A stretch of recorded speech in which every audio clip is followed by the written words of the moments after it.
There's no place to escape to. This is the last podcast. On the left. That's when the cannibalism started. What was that?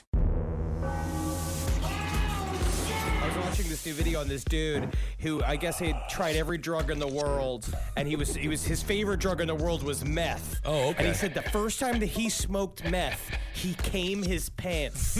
No way. Yeah, and it just seems like I don't need that in my life. I'm already at a hair trigger. Like, I can't imagine just spontaneously just shooting like a little fountain. Definitely not all methed out of your mind. Welcome to the last podcast on the left, everyone. I am Ben Kizzle. That's Marcus Parks. Hey. How are you, buddy? I'm okay. How are you? I am good. And Henry Zabrowski over here laughing too. Big ass bowl of meth, and you're immediately like, oh, did I break it? It is definitely a wild situation. Well, speaking of wild situations, we're on to Jerry Brudos part 2. He is the shoe fetish slayer, and the story just gets more disgusting from here. So after murdering Linda Slauson in his basement while his mother kept watch over his son upstairs, Jerry Brudos moved his family to Salem, Oregon, coincidentally just blocks away from the hospital where he was kept as a teenager. Now, this is my question. I do feel like there is like a psychological cycle here where he definitely blows up at activity as soon as he gets back to this sort of weird formative time in his life where the mental asylum like taught him that he could get away with his crimes really easily. Yeah. What is it with Salem? It's a haunted place, huh? No, that's Salem, Massachusetts. Not all Salems. Not all Salems. I see. Okay. Hashtag not all Salem. Oh, all right. I apologize. Different state, huh? Different coast. All right. Haunted place. What is it with Salem, huh? I'm just asking the tough questions here. Now, Jerry may have chosen this house specifically because of the ample space provided in the garage, which is connected to the house via an outdoor breezeway. And after his last success in getting away with murder, he knew exactly how to set this garage up. Thank you so much for seeing us and starting out. Thank you so much. And mostly, I love it. I love the hardwood floors. I love the pergola.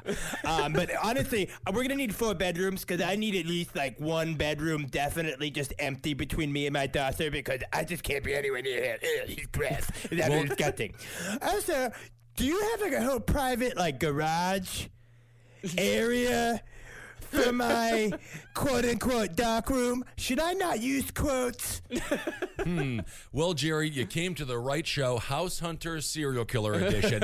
I think we've got the home for you. Now, first, Jerry installed a padlock on the garage door. Then, he set up an intercom system and told his wife that she was only to communicate with him through the intercom should she need anything from the garage. These are massive warning signs for this woman, right? Yes. Well, quite a few massive warning signs show up in this woman's life over the next few months. Well, the reason why he told her to only communicate with him through the intercom, letting him know that she was coming inside, was that he told her that he had set up a dark room, which he kind of sort of had, and if she were to come barging in, she might ruin any pictures he might have developing at the time. But also, he wasn't like taking pictures in the living room. You know what I mean? He wasn't taking pictures of flowers and shit. She never saw him taking pictures. She never asked any questions about like any of the origins of any of his private behavior. It's very strange. Yeah. Darcy's a weird woman. I feel like you would have to be taking a pecker amount of pictures in order to warrant a dark room. And I don't see how his wife is just like, he got a dark room. If you have a dark room, you're a pervert. You're not doing anything that should be seen by the public inside of a dark room. You are harboring secrets in there. It's called a dark room. It's not called a developing room. I guess, unless you're a photographer. You know, Ben, it's funny that you mention Pecker. Actually, John Waters based a character in polyester off Jerry Brudos. The one who loved the shoes. Yep. Natural. I figured it out, Marcus. Believe it or not, I got that one. Yep. He said specifically based on Jerry Brudos because, you know, Really? John Waters is a gigantic true crime guy. He used to go to the Manson trial every single day. He never missed it. I love So him. cute. Now, as far as the attic went, Jerry scared Darcy away from that by telling her it was full of rats. Jerry used this space to store all of the bras, panties, shoes, and what have yous that he collected over the years. Marcus, what stands for what have you? When you say Right. what have yous in the script, what do you mean by that? What do you think I mean? The what have yous. Just Bras, panties. first thing that comes to my mind is Yeah, pasties, head clamps. I'm not really sure what else you'd use. What have you would be. What have yous? Jerry took it a step further, telling Darcy that every time she was out with her friends, she needed to call home before she was heading back, because even though it was her house too, he always wanted to know when someone was going to, quote unquote, pop in on Red it. flags, red flags. He made a joke out of it after a while, because finally she was like, why are you always freaking out about me coming home all the time? He's like, yeah, I want you to call so I have time to kick the blonde out. I see. Like it was a joke. But in real life, he was never going to kick the blonde out because he was keeping her as a living dead doll. I understand. It seems like he is not possessive necessarily of his wife, but it's a different kind of emotional and abuse, right? Well, he doesn't want to possess a living person. He wants to possess a dead person who has no complaints whatsoever, who has no needs at all. All he wants is to possess a body. Well, I'm just saying the dead people have a complaint. They're dead. Well, the real reason why Jerry got the padlock and the intercom and the freezer was because Jerry was finally going to realize the fantasy that he'd first had as a teenager. He was going to have his very own above-ground pleasure dungeon. Him and George Clooney. Now, this was the low-rent version of Jerry's dream. His most far-flung fantasies involved rounding up women in a big bus, taking them back to a complex dedicated to his own pleasure, an entire complex, murdering them, and storing the dead bodies in a gigantic deep freeze. This is like when I fantasized about sleeping overnight in a liquor store when I was 16. Yes. Where it's just like you get to drink everything. But this is much, much worse than that. He also realized that at this point is that he didn't have the funds that it would need to make as big of a complex. So sadly, this is a budget sex dungeon. And if you can make a sex dungeon on a budget, I mean, that's what what's the most bang for your buck? Well, really, budget sex dungeons are the only ones that ever truly get found. I really don't want to think about it, quite frankly. Yeah, the expensive sex dungeons never get found. No. Yeah, that's true. When we're talking sex dungeon here, I keep on thinking about Toy Box Killer. Yeah. Is it like that? It's a little bit like that, Okay. although it's like that, but it can still pass for a garage. Okay. Like, you can walk in and look at the garage and think like, oh, this place is kind of weird, but, you know, it's still more than likely just a garage, where in the Toy Box Killer, you walk in and you know immediately what that room's used for. Toy Box Killers was made to be permanent. It is definitely for bile, where Jerry Brudos is more like for renting. So you can also turn it into a party room. It's very a la carte. I see. You know what I mean? And also a really good way to hide a sex dungeon is you just put it in the basement of a pizza shop and no one will believe you that it's Oh there. my goodness. Some people will believe you and show up fully armed.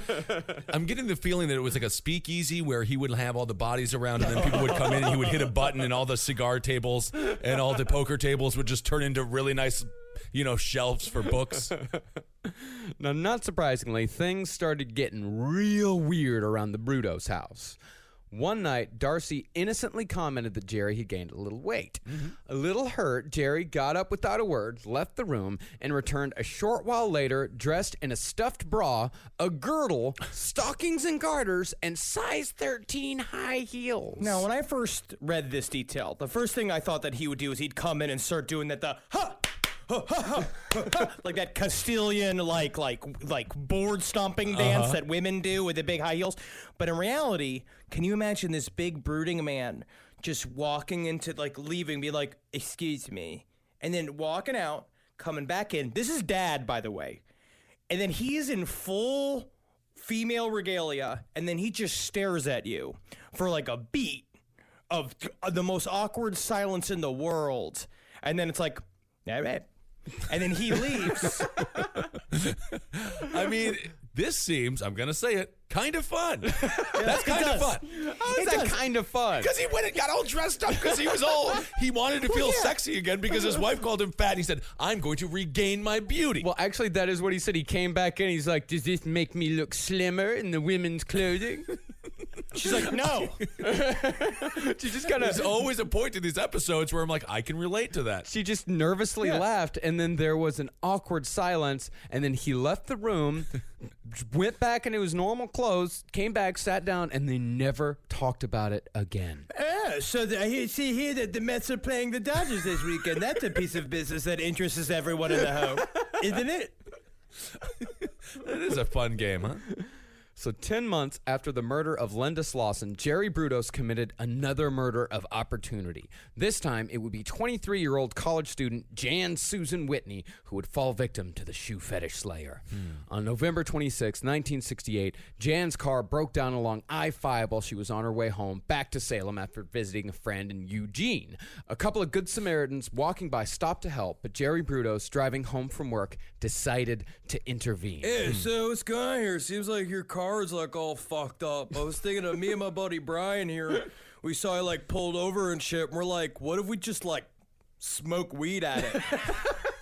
I don't know if that's going to fix the car, but I like the idea of smoking some weed. Yeah, dude. Fix your attitude, man, about the car being broken, dude. Because then you just fucking don't even care that the car doesn't fucking move, dude. And then the car becomes like your fucking clubhouse, dude. Homeless on the street for 7 years. It's more like I'm home more. That's an old Ben Kissel joke. That's a classic bit. Classic Kissel. Well, Jerry told the two guys trying to help that he could take care of the problem easy, but of course he needed to go home first to grab his tools. To lull Jan into a false sense of security, just inching his way along, Brudos took all three in his car, at least at first. And along the way, Brudos dropped the two dudes off, saying he could take it from there. He then drove to his house and parked in the driveway, saying he had to wait until his wife got home as he'd forgotten his keys. And after a bit of small talks, Brudos made his way to the back seat, asking Jan if she wanted to play a game. Ugh, never good. You never say yes. No. Jigsaw is always like, you want to play a game? No. Never play a game. Absolutely not. You're going to end up in a vat full of heroin needles. Anytime a stranger asks if you want to play a game, you say no. Unless you showed up to play a game. Well, Unless yeah. you're in a specific area. You're in the back of a comic book store. You are at a baseball field where there is equipment also. Like, you can't just be an empty baseball field. There has to be balls and bats. Yep. Well, Jerry told her to close her eyes and try to describe how to tie a shoelace without using her hands. And while she tried, Jerry took a leather strip, wrapped it around her neck, and strangled her from the back seat of the car. That's like in those old cars in the early 2000s that would have the automatic like seatbelt thing, and then every once in a while it would like misfire, and then it's like your car's trying to murder you like it's fucking Christine. I do recall being morbidly obese, and that seatbelt did attack me a couple of times. But I think this is much worse than that situation. Yes. This is much worse. Yeah. Yes. Well, this is a morbidly obese man doing the act. Oh. Not having it done to him. Tables have turned. Well, he must be very winded then. I do think it would be kind of funny if there was a morbidly obese serial killer and they just like name him the Windy Killer, the Winded Killer. It's like, oh man, you're still making fat jokes about me, huh? Oh man, I'm the Winded Killer. He's the James Gandolfini of serial killers. Well, Jerry, after strangling her, he climbed back forward and raped her as she lay dying in the driveway of his own home. After that, he carried her body into his garage and dressed it up in clothes and lingerie from his collection, trying different ensembles to satisfy his need for the total possession of another human's body, taking photographs all the while. He then committed necrophilia on Jan's body and hung her corpse from a hook in his garage, only a breezeway away from the home he shared with his wife and two children. It's not just a breezeway. We also have a pergola. We have an outside grill. As you can see, it's all made with lovely reclaimed stones. I've got a one-person pool. People call it a tub, but it's like a pool. It's an outside pool. Yeah. So there's a lot of things between the my dark room, quote unquote. I'm sorry to say dark quote unquote, and the rest of the house. Yeah. I'm more concerned about the woman on the meat hook right now, to be honest. Oh yes. Very. You would be. Yes, because I'm a human being. So this is horrible stuff. He is brutal, huh? He is, and he gets even worse. My For goodness. 5 days, Brudos kept Jan's corpse hung in his makeshift dungeon. Jeez. Every day, he would race home from work as fast as he could to repeat the act he committed that first night. Oof. He then, just as he had with Linda Slauson, took a trophy, but this time he would take the term literally in a way I've never heard a serial killer take it. He cut off one of her breasts, filled it with sawdust, and mounted it on a board like one would do with a deer head or a prize fish. Oh, my God. This guy is absolutely brutal. I didn't quite realize. I feel like the shoe fetish part isn't as bad as all the other parts. You're right. The shoe fetish You're portion, I don't see how that was the branding. You're right. It's almost like the mounter might they work. could only write about the shoe fetish part in the newspapers. Yeah. And all the rest of it, it's really hard to say the breast trophy maker killer I because it guess doesn't so. sell like he wanted to. Also, in the transcripts of his, because we learn all this from his confessions, of course, because we're going to learn later on he's super egotistical and he loves everybody to know how Right. evil he is. And so when he made it, and it's him telling the cop about how like he would separate the breast and then he's like, but the problem is that the breast always shrinks down to a third of its size once you cut it off. And so you got to make it bigger with sawdust. And then you just have a bunch of cops that are forced to take notes on this. And I got to say, they are not it's not a pleasant audience. It's not like when you're pulled off the strip in Las Vegas to go watch like the remake of Everybody Loves Raymond and then you can rate it Right. for television. Most people enjoy Raymond. I like that spinoff. Well, the thing was, as Jerry wasn't a taxidermist, the breast did not turn out quite how he wanted. He still kept the damn thing, though, and Darcy, his wife, actually found it. Well, what the hell is that like? What do you mean she found it? Yep. She just left it lying around. He told her that it was just an experiment for a novelty paperweight. He left a severed... What world is that? He left a severed boob lying around the house? This is... Ask questions. Always Yes. never be afraid to ask questions. Like in a relationship, there is a half of your relationship, hopefully not half of your relationship, but half of your relationship is like two investigative reporters being together. You should not be afraid to ask the hard questions, like stuff like, why are you making breast trophies? Where do the breast trophies come from? And also, like, anything. Just like, but like also like, why are you so mad when we watch Price is Right? It also it's not even conducive for a paperweight. No, not really. I mean, it's just sawdust. Well, okay. Well, here's the right. thing about Wait Darcy. a second. That's your problem with I this. have so That's your many problem with this. problems. It's not a good, because technically a foot would be a better paperweight. Yes. A pebble, a rock, anything. Anyway. Well, okay. Well, take this perspective on Darcy. In this day and age, most of us would run to the police, especially after Jerry's, the secrecy, the padlock, the intercom, all that. But you got to remember, this is 1968. There were still rules. Yeah. I mean, we had a modern society. Yeah, but I mean, think of it this way, though. Ted Bundy was still in law school. John Wayne Gacy was just managing KFCs, and Jeffrey Dahmer was 8 years old. I love this is how we put time into context on this show. With what Bundy and Gacy and Dahmer were up to. I just see it all as a slideshow and hear that song, the time after time. You see all like the simpler days, like Glory Days, is playing over like John Wayne Gacy just making chicken. Good Lord. All right. This is brutal stuff here. Well, the phrase serial killer hadn't even been coined yet. And besides Darcy, she had no job, no skills, no money, and again, in 1968, she didn't believe in divorce. She wasn't even a high school graduate. This woman did not know how to survive without Jerry Brudos. All right.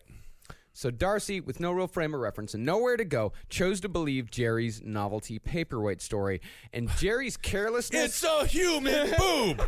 Anyway, I'm over it, but... Actually, no, you're not. Oh, okay, good. Because it's going to come back. But at the same time, you just lie and you just say it's a pomegranate. You just say it's anything but a breast.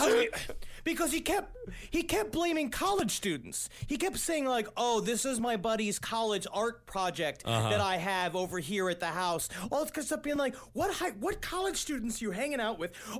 Is your side life like Revenge of the Nerds?" And I didn't realize it, where you're like a freshman in college even though you're 40 years old. Right. Well, Jerry's carelessness and arrogance goes even further than that. Brudos actually left Jan Whitney's body hanging from a hook in the garage for an entire weekend as he and his family left town for a little Thanksgiving expedition. Ah, jeez. While they were gone, a car veered off the road and crashed into Jerry's garage door. it cracked open. Wow. The police came and checked out the scene, but somehow either didn't notice or ignored what had to have been the ripe odor of death emanating from inside that garage. And one of them even took a peek inside with a flashlight, but still wasn't able to see a young girl's body decomposing from the ceiling. And again, it's 1968. If they did smell the stench of death, Yeah. I'm sure they just thought it was a dead cat or something. What are we inferring in these Hey, people? Brian, come here, come over here. Smell this with me, huh? Can you smell that? Yeah, Rodney, come smell this. Come smell this, just like Brian told me to do.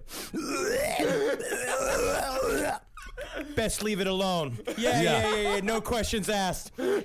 Definitely a cat. Oh my goodness. I mean, this was one of those happy accidents. This car plows into the garage. It could have saved multiple lives if they would have just investigated. Well, listen to this, dude. All It gets right. even weirder. All the cops did was leave behind a card with a number for Jerry to call when he got home because they didn't want to impede on his constitutional rights. To have a sex dungeon garage with human boobs on the wall? Illegal search and seizure, baby. God, this is not about the Constitution. It always is, Kissel. Well, Jerry did call the cops as soon as he got home, but not before he took Jan's body out to the water pump shed, wrapped in plastic. Honey, what are you doing? Do you have a body wrapped in plastic? No, honey. No, absolutely not. Of course not. This is a dummy because I'm making a kung fu movie. Yeah, where we're gonna use this thing. We're gonna throw it off the roof. And it's gonna like we're throwing a real guy off the roof, and it's gonna be kind of fun and kind of campy, right? With those nerds that I met from the community college. It's me. It's Booger. A guy named Zippy. Another guy named Stanley. We're having a great time. One of them plays the guitar. Well, I believe it then.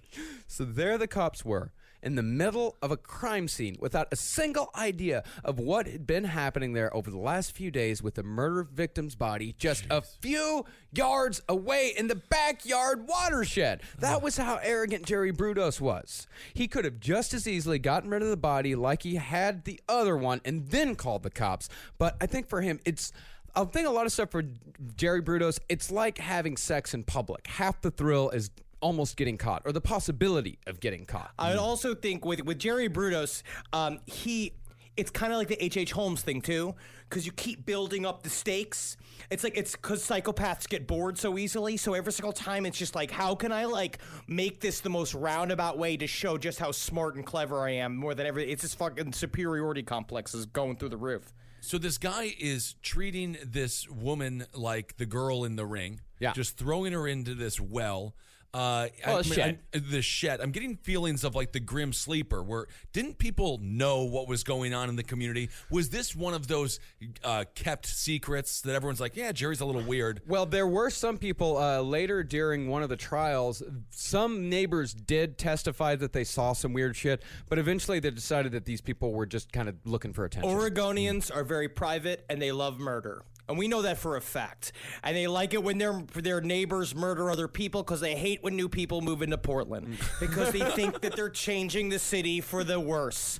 And so they're like, kill them, get them out of here. I know how they work. A bold statement about an entire state. Yeah. Or a Ellie group of Brown people. knows exactly what I'm talking about. The people that we met in Portland, they are all psychopaths, but very sweet. Oh, yeah. Oregonians are they're a complex people, those people in Oregon. I like Oregon. Well, after the police took a statement and left, Jerry brought the body out, loaded it in his car, and got rid of it in the same river Linda Slauson's body had gone into and came back home. And just like Linda Slauson's, Jan Whitney's body would never be found. Wow. But remember, unlike Linda Slauson, Jerry had taken photographs of Linda, photographs that Darcy actually found.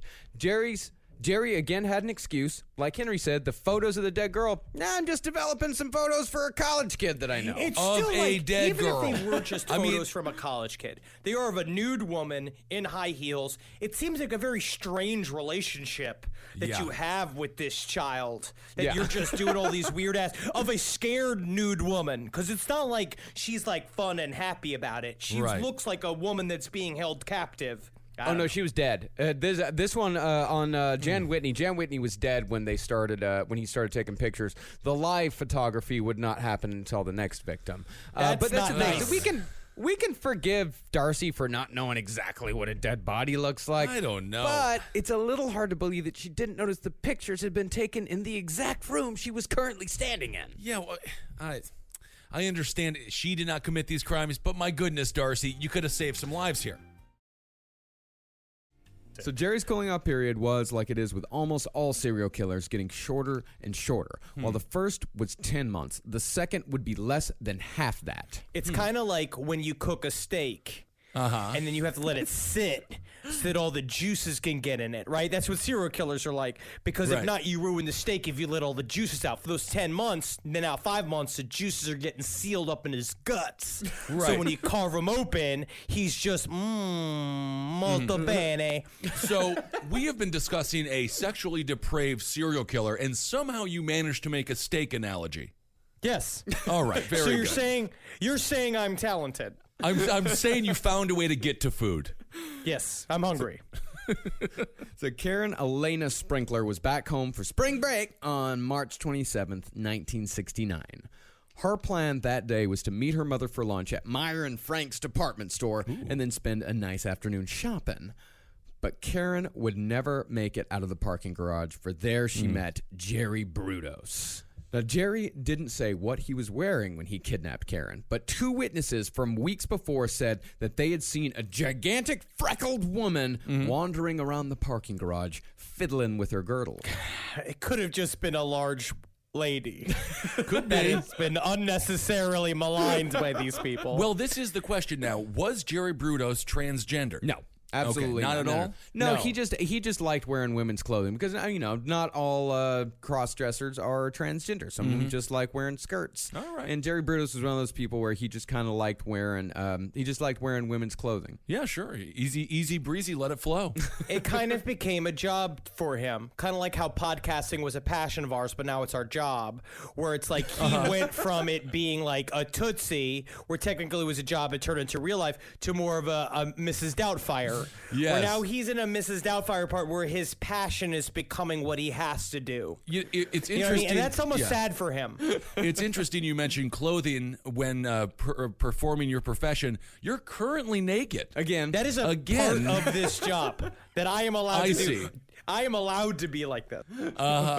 It's funny you mentioned Tootsie. I haven't thought about that movie in a long time. We watched it as a family when I was like 10 years old. And then afterwards, my father went on a long diatribe about how it's not appropriate to dress like a woman. But then two of his sons are gay. Look at that. Yeah. Yeah. No, upon closer inspection, these witnesses that saw the gigantic freckled woman, obviously a man, as Jerry Brudos didn't have exactly what you'd call feminine features. But Disgusting, him- Marcus. How dare you? How dare I say that this pig-faced serial killer did not have feminine features? How dare I? He was beautiful to himself. He And was. he does not need I to may be be. beautiful to anyone else. Well, Jerry dressing up and hanging out in the parking garage, it shows that Jerry Brudos was at the very least scouting, as he was no longer content with just chance encounters like his two previous murders had been. Now, his first choice that day had been a cute brunette wearing a miniskirt and heels walking into Meyer and Frank's, but after he parked his car to go look for her, he couldn't find her anywhere. He walked back out to the garage and saw Karen Sprinkler getting out of her car. She wasn't exactly his type, but he decided she'd have to do. Just as she was about to walk into the store, Jerry stood in the doorway and pulled a gun on her. He told her that if she didn't scream and just came with him, he wouldn't hurt her, and so she followed him to his car and got in. And I actually heard that he got this tip from, it's called How to Date Like a Libertarian was the name of Really? the book. And it was very, very... I don't think you know what a libertarian is. I don't know if libertarians know what libertarians are. I know that I'm wearing a libertarian's uniform right now. Again, no clothes at all, except for headphones. So Jerry drove her back to his house, took her inside, and told her to strip. He forced her at gunpoint to model in various lingerie from his collection as he took pictures before tying a noose around her neck. The other end of the rope was attached to a hook on a come-along winch. Then he slowly ratcheted the rope inch by inch until her toes could no longer touch the ground, and he left her there to die as he went inside for lunch and a cartoon. Oh, God. And you know it was Popeye. Yeah, it was Popeye. definitely Popeye because that's what would keep my attention. I could see that. Maybe Animaniacs. No, this was 1968. No I know. Animaniacs. No, well, let's no just, Animaniacs. well, let's just pretend. I love Animaniacs. It holds up. So this guy, first of all, it's interesting that he did all this on an empty stomach. Yeah. Second of all, he was so calm, he could just go eat lunch while this woman is dying in his shed or in his garage. Well, this all happened at like noon. Yeah, it was like in the middle of the afternoon, right? It was like 1 p.m. He was very like his whole thing was about having a superiority complex. He loved the idea of just doing it and then walking away like a king while someone else was essentially the winch and the rope were doing the hard work. He wasn't noon fuck all. It was like he was supervisor. He was immediately office spacing his own murders because he could. Well, when he got back, she was dead. Door to death. Karen Sprinkler's ordeal had lasted an hour. Now, this may be actually a controversial thing, but when I first saw the term come along winch, I thought that it was a job at a Ren fair. Ah, I see. I've never been to one of those, but I'd like to go. They're really fun. Yeah, I've heard they're good fun. times. A lot of meat on sticks. It's where we can be ourselves, Kissel. All right, I'm just concerned that someone cosplaying as a king would make me a bench, and then they sit on me, and I would be so upset the whole time. Just because you're in the Ren Fair doesn't mean you're all of a sudden in medieval times again. They have the same laws that we have here in America. If a king makes you a bench, you've got to be the bench. Yeah. Yeah. Well, Jerry again cut off the breast, hoping to give his paperweight gag one more shot. Jeez. This one was a little more successful, so he displayed it in his home on his mantle in full view for all the world to see. Oh, my So God. what is going on with the wife here? She has got a boob mounted on the wall in their living room. At some point, she should speak up, right? The boob's mounted in the garage. The boob I in know, the but there are living boobs mounted in the house. Whenever there's a It's boob not mounted, mounted, it's just sitting on the mantle. Yeah. It's a different than a mount. She's just got a Republican senator's wife's attitude, which is laissez-faire. You know, just like letting it be whatever it's Yep. going to be. don't go in the basement, don't go in the garage. I'm Mitch McConnell's wife. But you just don't want to go in there because it's just filled with his obnoxious toy trains. No, that's possible. But before Jerry Brudos got to that project, he had to get rid of the body. As he cut off the breasts, he stuffed her bra with brown paper towels to keep the wounds from bleeding all over his car seats. He then drove the body to the Bundy Bridge, tied it to an engine block, and pushed the bundle over the railing into the Long Tom River. Now, you know, between Bundy Bridge, Ted Bundy, Bundy Drive, where Nicole Brown and Ron Goldman were murdered, and Carol Bundy of the Sunset Strip Killers, I'm starting to think maybe there's something fucking up with this Bundy name. Yep, and think about Al Bundy and the group that he had, No Ma'am. No, ma'am. Which is very inappropriate, very, very inappropriate. That's why I say if you see a Bundy, change it to a Bumdy. Oh, Give it an M. The Bumby family sounds like they're always late to Six Flags. They're rushing. God dang it, we're Bumbies. It's a family that's all mentally handicapped, but they call themselves hobbits, and that's how they hide it. So less than a month after Jerry Brudos murdered Karen Sprinkler in his garage, he attempted his third murder, again by trying to take a woman hostage in a parking garage. But this time, he would fail. Good. 24-year-old Sharon Wood was walking to her car on the way to meet her soon-to-be ex-husband to discuss divorce proceedings when she heard footsteps behind her. They got closer and closer until she felt a tap-tap-tap on her shoulder. She turned around to see Jerry Brudos pointing a gun. He again said if she didn't scream, he wouldn't hurt her, but Sharon decided there was no way in hell she was going with this guy, so she fought back and screamed as loud as she could. You just cannot fight a woman on the way to a divorce. No, never mess with someone going through a divorce. She has been fighting for a year, at least. Never mess with a mother and her baby or a person going through a divorce. They have a hair trigger. Yes. And they are ready to kill. That's what she said. She said that she was full of adrenaline. And Yeah. so when Jerry Brudos, when this dumpy shit came up and pointed a gun at her, she snapped. Yeah. She just lost it. I mean, she must have like slowly done like kind of a one of those really cryptic laughs where it's like, huh. You're trying to kid Today. today. Huh? You want to kidnap another man, huh? Another man wanted to kidnap me for a couple of hours, huh? Maybe take my life away, huh? Faced, freckled piece of shit. I could see your panties hanging out of your pants. You want to fuck with me today? Fuck with Sharon today? Well, ma'am, I did not know you were going through a divorce, ma'am. So Brudos put his hand over her mouth, but Karen bit down hard and didn't let go. Jerry then grabbed her hair with his other hand and slammed her head on the pavement to try to pry her loose, but Sharon had bought herself enough time, for at that moment a car came driving into the garage and Brudos got scared and ran away. And when police arrived, the woman had 3 words to describe her attacker: big, red, and freckled. I don't like it. You know, if you combined all 3 of us, Right. we would become Jerry Brudos. We Yeah. are the Captain Planet team of Jerry Brudos. Physically. Yes, of course, physically.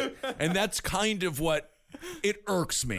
I'm just going to say that about this entire story is his physical description. Size of Ben, hair of Henry, freckle of Marcus. Good Lord. And it's also, What are we going to do with all these boobs that we have to mount on the wall? oh, God. So the next day, Brudos tried to kidnap a 15-year-old girl, but she too got away again, given the big red freckle description. Then Brudos tried for a 12-year-old girl, but she got away as well. After 3 unsuccessful kidnappings in a row, Jerry decided that maybe brute force wasn't his forte, Right. and so he reverted to what had worked the first 2 times: trickery. At this point, he's really jacked up because he tried to basically not lower his standards, but do the thing of being like, I'm going to make this easier for me by making my victim younger and younger, and he kept fucking it up. So now he's like horny and mad and just raring to go, and I guess, and then he moves towards being a Gandalf, like he moves towards like being a card magician. Oh, I see. Kind of the Chris Angel of serial killers, huh? But now this is the first time he's gone that young, right? I mean, because it's very. I'm just gonna say, you know what, Marcus? What? I denounce Jerry Brudos and his actions. Very strong denouncement. Thank you. So what Jerry did for his next trick is he bought a fake police badge and a fake police uniform, counting on the public's trust of institutions to catch a victim. And he found that victim in 22-year-old Linda Sally.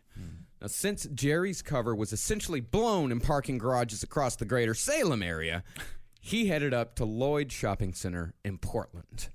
And there, on April 23rd, 1969, he found Linda Sally, who had just bought presents for her boyfriend's birthday. And according to Jerry, he walked up to her, flashed his fake badge, and told her there had been a rash of shoplifting cases at the mall recently, and that she matched the description of the prime suspect. Hello, my name is Officer Brudos. You may know me. This is my badge right here. I'm part of the FBI Female Body Inspector.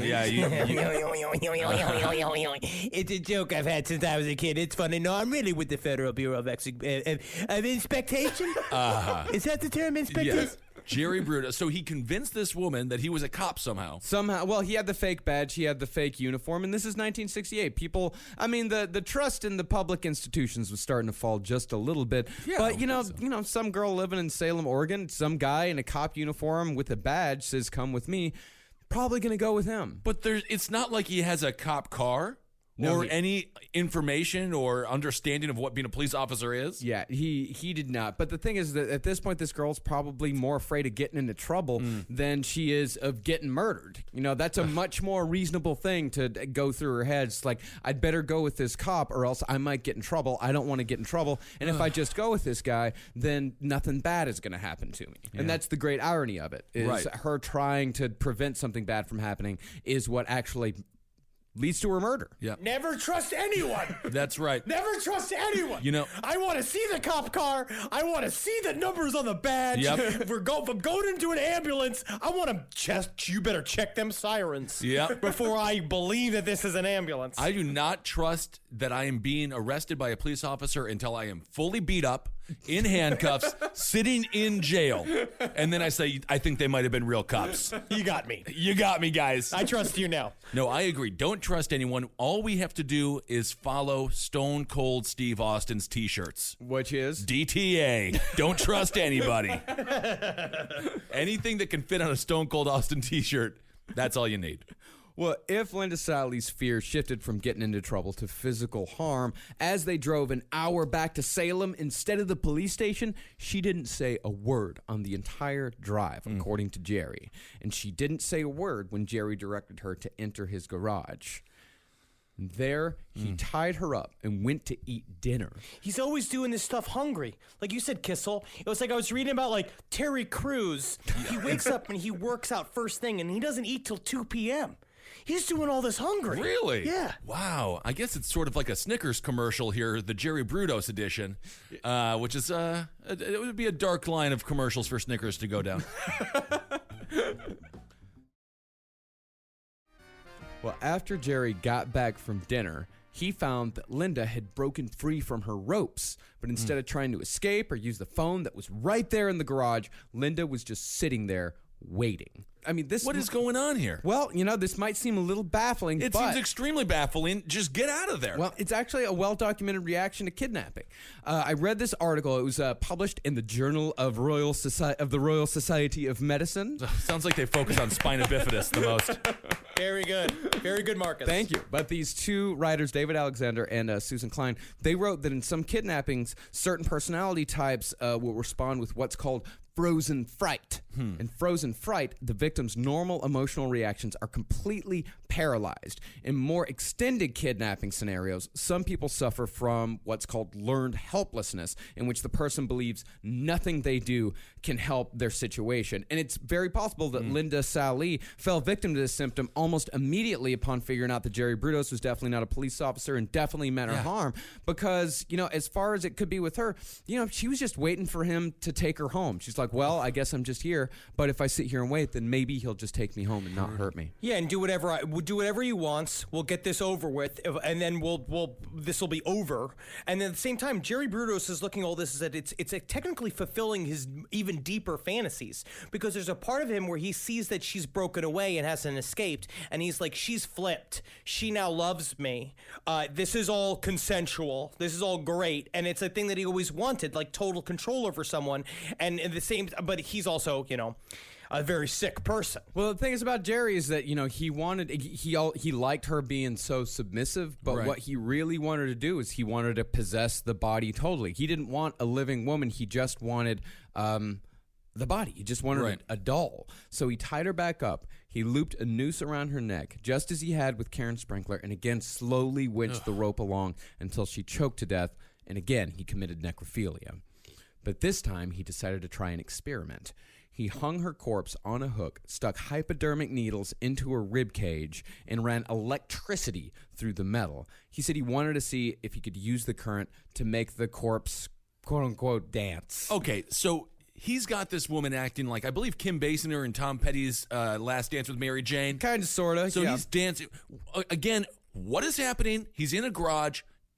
Don't the neighbors notice, or the family? At some point, you have to understand there's like a bunch of experiments going on in this garage, and it's not like totally normal. What's he building? What's he building? And then you open it up, and you just see him dancing with a corpse.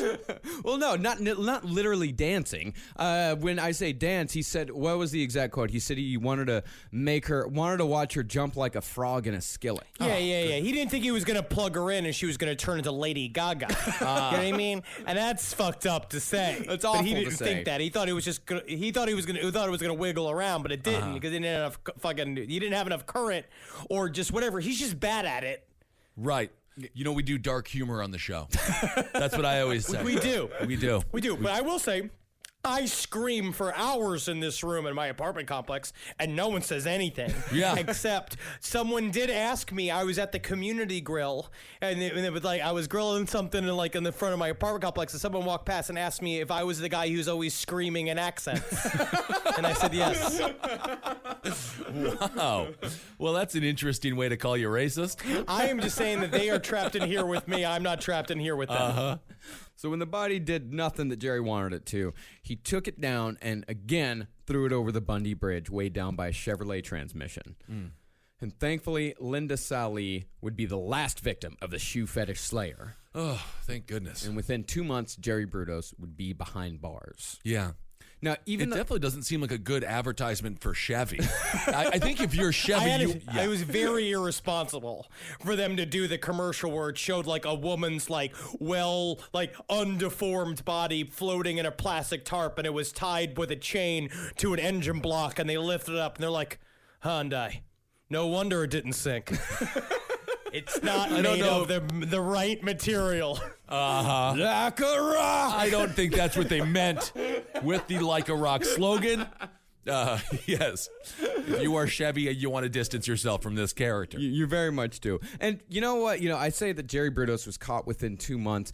We really haven't mentioned it so far, but the cops have been meticulously searching for all of these women this entire time. I mean, the cops in this story are super cops. These guys were one hell of a team. Well, the thing was, though, is that the bodies of Linda Slauson and Jan Whitney, they were never found, as we said. So there weren't really many clues to go on with them. The only thing anyone knew about where Linda Slauson went was the general neighborhood where she went to go sell the encyclopedias, because her company didn't keep records of the exact houses their salesmen went to. And Jan Whitney had just seemed to vanish into thin air from a broken down car. And the two dudes who could have identified Jerry from Jan Whitney's broken car had probably split by that point, never knowing anything had gone wrong. Hippies have the memories of goldfish. They only remember the most righteous bong hit they've ever taken, and how long it is what is the longest they've ever noodled, which is, I've heard, at its peak is 7 hours and 14 minutes is the longest single string of noodle that a hippie's ever done. Wow. So it's fortunate it wasn't worse. Because like you were saying with the good police work here, but these guys could have probably stopped all of this from happening in the first place. I mean, if they would have seen when the pictures of Jan Whitney went up around town, if they would have seen the pictures and been like, oh, that was that girl, and she went off with that guy, then they very much could. They very well could have caught Jerry Brudos after the second murder. But unfortunately, either the guys didn't remember it, or they weren't around, or just didn't say anything, just didn't feel like saying anything. I'm going to go with Henry and say they probably just didn't remember it. Yes. Well, all that changed when the body of Linda Sallee was found floating in the Long Tom River. The body had been weighed down, but Jerry had botched the job, so the corpse was spotted by a couple of citizens out on a father-son fishing trip. Nothing brings a father and son closer together than finding a nude dead woman's body, because you can see how each other reacts. I guess so. If you know that something's wrong with your son, if immediately jumps on it and starts chewing on it like it's a cedar wheel in a hamster cage. Yeah, you got some issues with your kid there. I used to go fishing with my father, but we both hated it. So why did you go? I have no idea. He's an immigrant, so he just wanted to do an American thing. And then we hate worms and water. We're not supposed to be on it. No. Banked was never supposed to be in a tiny boat. No. If Banked ever went into a tiny boat, it was only on the estuaries of Uruguay. That's where he belonged. That's where his family was. Thank you, Henry. Beautiful. No, while searching for more clues, divers also found the body of Karen Sprinkler just 50 feet away. When they inspected the knots used to tie the bodies to the weights, they found that whoever had done the knots had used what was called underwriter's knots. And these knots were specifically used by electricians. And so police had their first real clue. After Linda Sallee, Brudos decided to change venues and tactics for his next victim. Just simply abducting or tricking women wasn't enough for him anymore. Now he wanted to play with them psychologically. Jerry started haunting Oregon State University, hanging around campus, and bothering women to go out on a date with him. And when that didn't work, he started calling dorms, asking for Pam or Susan or Tanya, just random names in the hopes that he would be connected with anyone. Hi, excuse me, I'm looking for, is La Quinta home? Is Lila Quinta there? You called the La Quinta Inn. We don't actually have anyone named. Oh, no. Yeah. Maybe it's not so common a name there. So do you have a, is there a Howard Johnson there? No, that's a... I mean, I'm just looking at lists of hotels. Yeah. Are you These looking are not to... women's names. Now, he was actually successful with this 3 times, and each time he told the girl on the other end, and this is what he opened with, is that he was a Vietnam vet with ESP. Oh my good. Did he mean PTSD? Nope, he meant ESP. Actually, it's more like I'm a Vietnam vet. I should have finished this with ESPN. I have all of the ESPNs. I have 1 through 9. You know what I mean? Because you can watch all the pool that you want to watch, all the billiards on ESPN 6. And then ESPN 9 is just John Madden stuck on a toilet on a cam. Oh man, I think that channel would do fairly well actually. He would then ask them out for quote unquote coke and conversation. Not cocaine. Oh, okay. Coca-Cola. Well, do cocaine, and then you're gonna have a lot of conversation. You're going to have a lot of conversation. Well, the first 2 girls he called turned him down, but the third said yes. They got together for a date, and Jerry was a creep almost immediately. Because by this time, the murders of Linda Sally and Karen Sprinkler were common knowledge. So Jerry decided, as a lot of these guys do, to talk hypothetically about the murders. So this is his sort of if I did it moment. Yes, it is. Well, it's the same thing that Ed Kemper did when he went over to the cop bar and he would talk to them about the murders that he had committed hypothetically. He's like, well, if I was this guy, I might have done this or I might have done that. Or John Wayne Gacy doing the ride-alongs with the cops that were following after the disappearance of Robert Peist.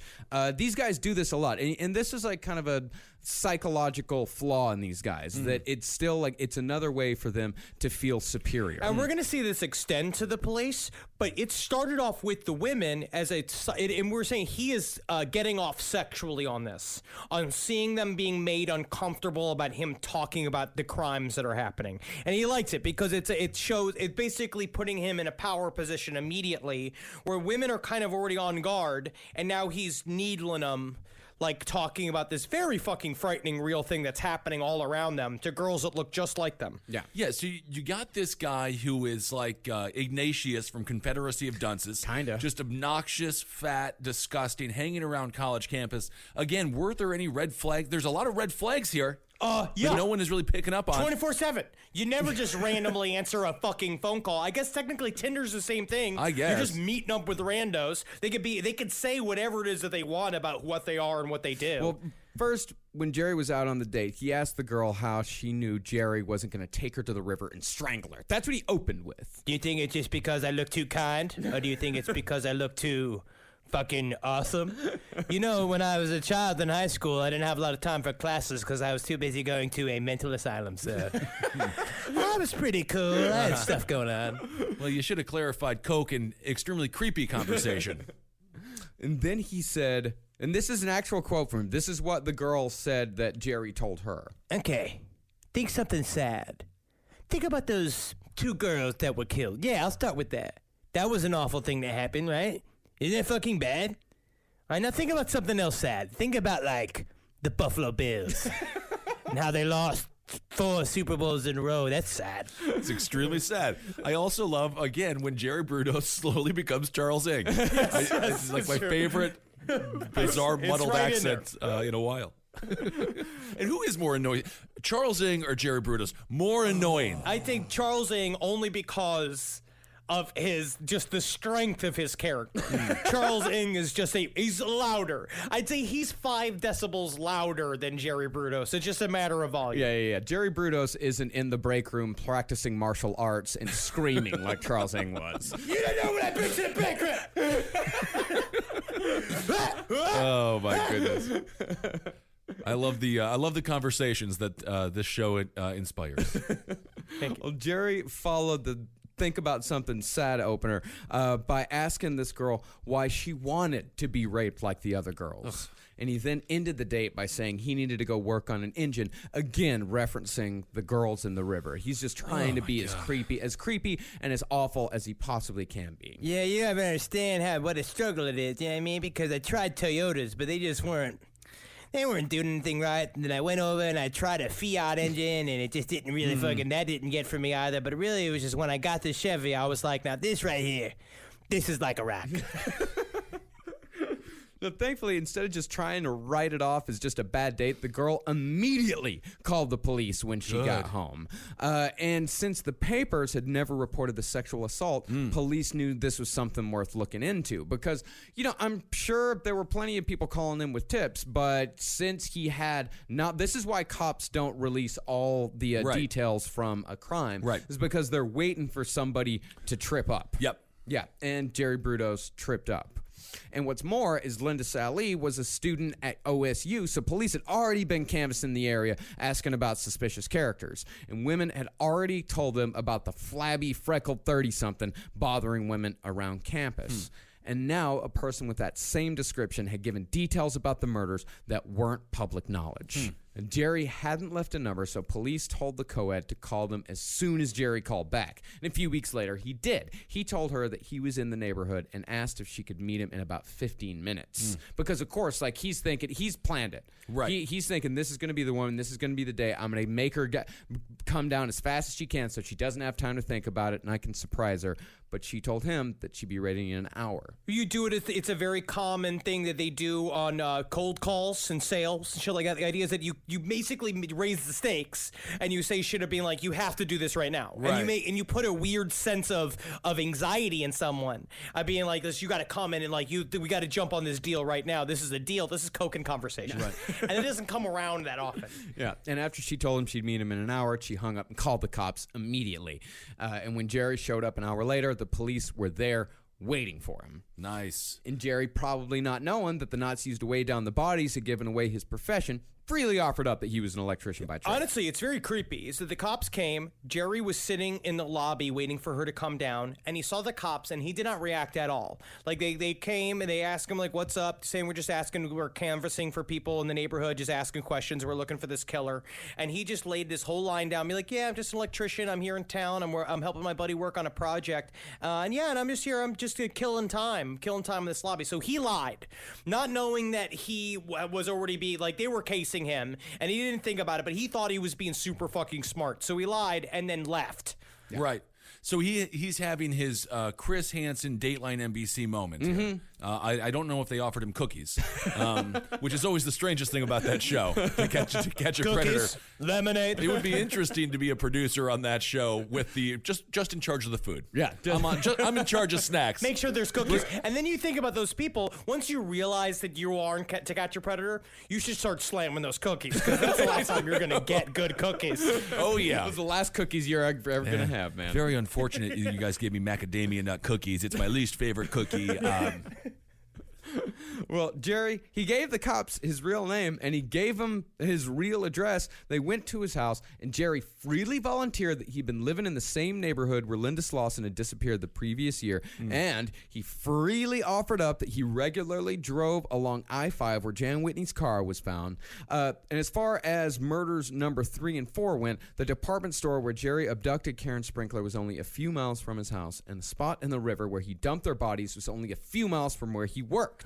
But it's actually okay, because what you do is that what we know about serial killers, especially now, is that they work in a very small radius. Unless they are really booking around like Richard Ramirez did in order to try to throw off the scent and all that bullshit. If you're not aware, which especially at the time there's no writings about serial killers, you keep it all they know that there's a central spoke. And as soon as they see oh shit, all this stuff's within easy access of this shit, it's right there, and the guy's an electrician, it's right there. We just need to watch his ass. Yeah. And I don't know if Richard Ramirez could ever throw off the scent. Horrible breath. Horrible breath on that Horrible guy. breath.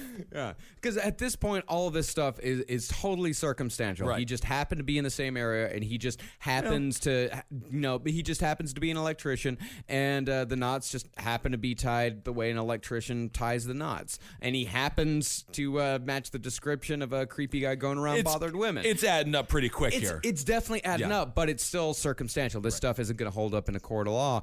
But then Jerry let the cops search his garage. And there... Incredible. Oh, no!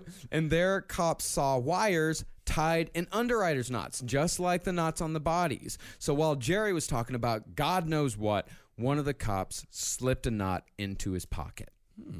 And then the investigators happened to notice just how much goddamn nylon rope was lying around. And now, it is impossible to imagine how someone could have this much arrogance, but Jerry actually suggested, without prompting, that cops should take a piece of the rope with them. Yeah. Hey, couldn't help but notice you're looking at all my piles of rope, huh? It's kind of fun, right? I'm like a cool guy. You don't really see a lot of guys who got a lot of rope. You know what I mean? Most of the times, because I was in high school, I spent half the time in a mental asylum, so it made me pretty cool. So I keep all these piles of rope around so you can take a picture to last longer. But you don't even last longer than a picture. Just have some rope. Go have some. I have some to spare. You enjoy yourself. Go on, play with it. Do whatever you got to do. Look at this. You hang out, you fly. It's like a thin little penis. But then if you put it in a bowl, it's like a bunch of spaghetti. You can do anything you want with the rope. Those are two things that you could theoretically do with the rope. You can also hang up a bunch of girls from the ceiling with it. Okay. Anyway. All right. So he really, in his mind, he's like proving he thinks he's out smarting them. Yeah, he completely thinks he's outsmarting him, and it's like I was saying earlier about the thrill, half of the thrill being the possibility of getting caught. The closer he gets to getting caught and still getting away with it, the bigger the thrill is. Yeah, he's ratcheting up. He's ratcheting up his like it's making him a hard little dumpling. Yeah. The longer this is filled up with this shit, it's really ratcheting up. And he also, at this point, he says in his confessions later on, is that he thought that they couldn't get anything on him because he got rid of the bodies. He's like, they need the bodies, they need all the weapons, they need all the shit, but you don't realize like what he's doing. He just thinks he's brilliant. He's a piece of shit. Yeah, and he actually cut a piece himself from the same coil of rope he had used to tie his victims' bodies to automotive parts to keep them from floating to the surface. And of course, the crime labs immediately matched the wire, the rope, and the knots from the garage to the river. And along with the positive identification from the 12-year-old girl Jerry had tried to abduct months earlier, police had enough to arrest Jerry Brudos within days of first meeting this guy, if not before. Good. And Brudos was caught on May 30th, 1969, as he and his family were driving, bags packed, to the Canadian border. It only took a few hours in the box for Jerry to confess to all of his crimes. And it seemed like he really wanted to. Like, honestly, all of this was him sort of opening up to the cops. He likes being a part of the investigation of himself right. because it fits something with him. And what I thought it was very interesting was that when they arrested him, he was asleep in the back seat while his wife was driving. And when they took him back to get changed to be put in prison clothes, he took off his pants and he was wearing a set of satin panties. And they all looked at him and he was like, "My skin is very sensitive." That's exactly what he said. Well, I guess he doesn't get to keep the panties, huh? He did not get to keep the panties. But he's right, though. Honestly, I've looked at it like panties are made out of nice material. They're super soft. The MeUndies are very similar to that. That's a good plug for them because they're very soft and it's very nice on your balls and your butthole because I have very little butt meat. Hold on a second so here, it's nice Henry. to have the soft fabric up against my butthole. Are you wearing panties on a regular basis now? Look. Don't. No, these are boxer briefs. These are boxer briefs. These are boxer briefs. No, I won't wear panties because I tried to wear satin boxers once and my asshole just chewed them up like it was fucking Carl Reiner trying to make its way through a turkey dinner. Like, Oh, my goodness. I can't wear satin. All right. Well, that concludes Henry's underwear portion of the show. Hopefully, we never return to that segment. Panties are fun, but it's not All a right. long I don't want it. Can we It's move? not a long-term solution because there's no room for the junk. You got to tuck. I get it. You got to tuck it back. You got to really tuck yes. it back. No, up. you need something with a tube. You I need something that understand. holds all the mess in there. Something that holds all the bungies in there. Well, Jerry, even though he had already confessed, he still thought that he could get away with everything. Oh, my God. The day after he confessed, in detail, he called Darcy and told her to burn all of his photographs and a bag of clothes he had in the garage. What? You want me to burn what? Because that's what she said, is that she also had no clue what he was talking about. She's like, what bag of clothes you had in the garage? What kind of shit you have in the attic? And she walked up there and it was just filled with all these panties that were not her panties. And ooh, was she in for a surprise? I don't know. This Darcy woman seems very complicit, and now she's acting like Madeline Kahn in the movie Clue. She's burning all the photos. This puts her, in my opinion, in the realm of criminality. Well, she did not burn the most incriminating But she burned photos. some of the photos. She burned a couple of photos, and the general theory is that she only burned a couple of the photos so she could have a bit of an insurance policy in case Jerry ever did actually get away with it. If he How ever is she did getting get away out. with it? Yeah. Anyway, I mean, all at right. this point, I mean, you really wonder how Darcy looks at Jerry Brudos at this point. Like, how does Darcy? What do you think, Henry? How does Darcy see Jerry Brudos at this point in her life? He's fun. He's fancy. He's free.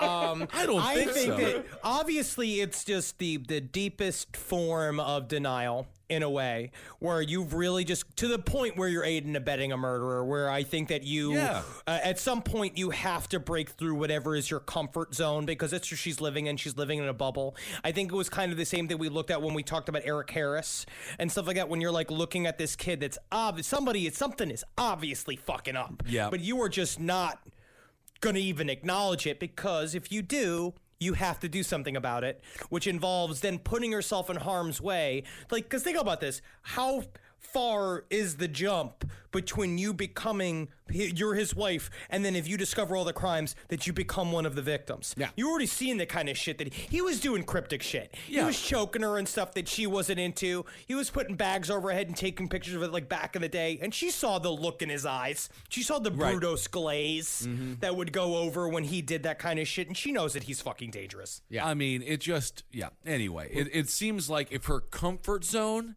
is a garage that has multiple corpses inside of it, there's something wrong with her. Well, she didn't know there were corpses in the garage. She didn't want to know. Anyway, I'm not. yeah. I don't know. I'm just saying. Well, I mean, the point is she didn't burn the most incriminating Oh, photos. okay. Because when police examined him, they found one photo in particular in which Jerry had placed a mirror underneath the skirt of one of his victims as she hung in the air. And there, in the reflection of the mirror, was the dead-eyed face of Jerry Brudos. And you know she saw that face before. Yeah. Yeah, Yeah. of course. She's just like, ah! and just threw it back in the pile. Yeah, her husband looks like Christian Bale from The Machinist. I mean, he's just obviously soulless. Opposite. He's the opposite Well, of it he's fat because and he was ugly, so yeah. fat. Yeah. Right. That the is look true. in the eyes. But the look in the eyes, that's right. Yeah. Now, after half-heartedly trying an insanity defense, Brudos pled guilty to 3 of the 4 murders and was sentenced to life in prison. But the system wasn't done with his family just yet. There was still the matter of Darcy, because the DA's office, just like you, they thought there was no way that this woman could not have known that there was something going on. So she was charged as an accessory to the murder of Karen Sprinkler. Okay. But after 7 hours of jury deliberation, Darcy Brudos was found not guilty. I don't know. I She don't just get it. sounds like she's a daft woman.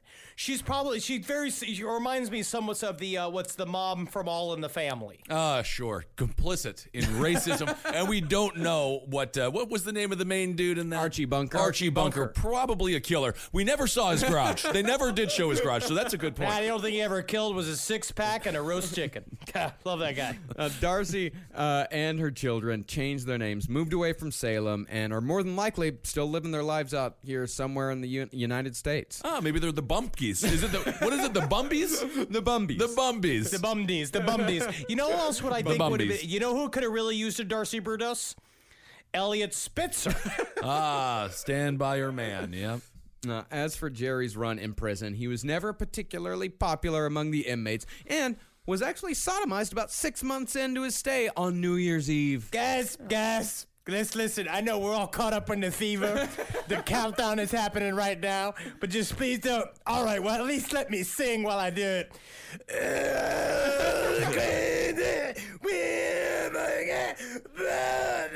I'm not gonna make this sexy for you. I'm not making it sexy for you. We can allow that because Jerry Brudos is a horrible person. Yes. Yeah, Jerry Brudos is the fucking worst, man. He's awful. But the guards loved him. The guards loved him. The guards absolutely. He was very popular among staff. Well, That's not a good thing to be actually in prison. You don't really want to be the staff's number one guy. Well, No. he installed the entire cable TV system there. He worked up this great record-keeping system with their computers because he was a natural at computers once they started being put into personal use. And he was also in charge of repairing, restocking, and just generally doing maintenance over the vending machines. So basically, he did what I do for my parents every Christmas when I go home. Right, yeah. You restock your father's vending machine? Yeah, because his dad has to wear oven mitts because he drank himself and smoked so many cigarettes he can't function. My father His hands is don't suffering from diabetes, and he is unchecked. Yes. And it will be sad. There will be a time where I will have to do a sad moment where I have to memorialize my father, and everyone's gonna have to deal with it. Well, while Jerry did do a fair amount of work in prison, most of his free time was spent with the many shoe catalogs he requested through the mail throughout the years. And he was able to just that's- keep those way out in the open. Honestly, though, that's porno for him. The prison should have not let him have shoes. No, that's the catalogs. best part about having a fetish is that then anything can be your porno if that's your fetish. Like if you like raw chicken, going to the grocery store, you could come all over everything. Yeah, but that's not- kind of fun. I guess it's good, like Horse and Carriage Weekly, if you're really into carriages or something. I don't know, I suppose. And just a little over 10 years ago, Jerry Brudos died of liver cancer at the age of 67 in Oregon State Penitentiary. All right. Wow. Yep, Jerry Brudos. And Jerry Lewis died today. Wow. I'm going to say this episode's in memory of Jerry Lewis, because if there's anybody that physically reminds me of Jerry Lewis, it's Jerry Bruce. I don't. This is a false equivalency here. Jerry Lewis, a very talented comedian. Jerry's dropping like flies. Oh my Jerry's goodness! dropping like All the flies. Jerrys. Someone look out for Jerry Rice. Oh my goodness! Where's Jerry Stiller? Not a good time to be a Jerry. Well, that was a great couple of episodes there. Very informative. Another horrible person. Yeah. Just one more. Yep. My and goodness. it only took 3 tries to get this episode in the can. Yeah, that's it. And I'm really proud of all of us. You know, everybody's you karate guys playing grab ass upstairs anymore. See, thing is, when you rent a studio, when you find a new home, Uh-oh, Marcus is getting his Texas high voice on. So when you rent a you might be a podcast company if you rent a studio. you don't think to ask if there is a kung fu studio directly above you. Well, what And do we that learn, Marcus? We learn to always ask if there is a kung fu studio directly above you. I mean, come on, It guys. is difficult to ask them to quiet down. Oh yeah. Because they have a certain set of skills. Oh, my God. We are podcast comedians. Our bodies are atrophying as we do our work. A key tenet of Kung Fu is grunting. We're getting a lot of the grunts.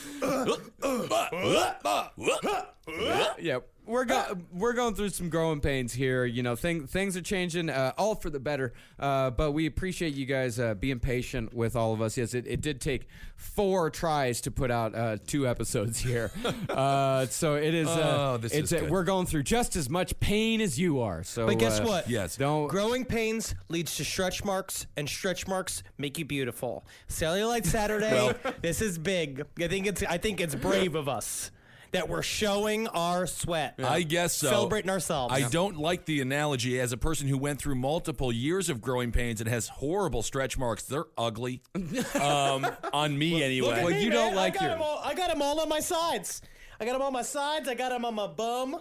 But you won't look at that. No, I will not, but unfortunately, I'm forced to regularly as you show off your rear end on a daily basis. Yeah. All right. Well, thanks so much for listening, everyone. We want to say we're going to Canada. Yeah. We got Canada coming up here, so get tickets for that. Vancouver and Calgary. We're coming on the 24th and the 25th, I believe. That's this Thursday and Friday. Go to lastpodcastontheleft.com.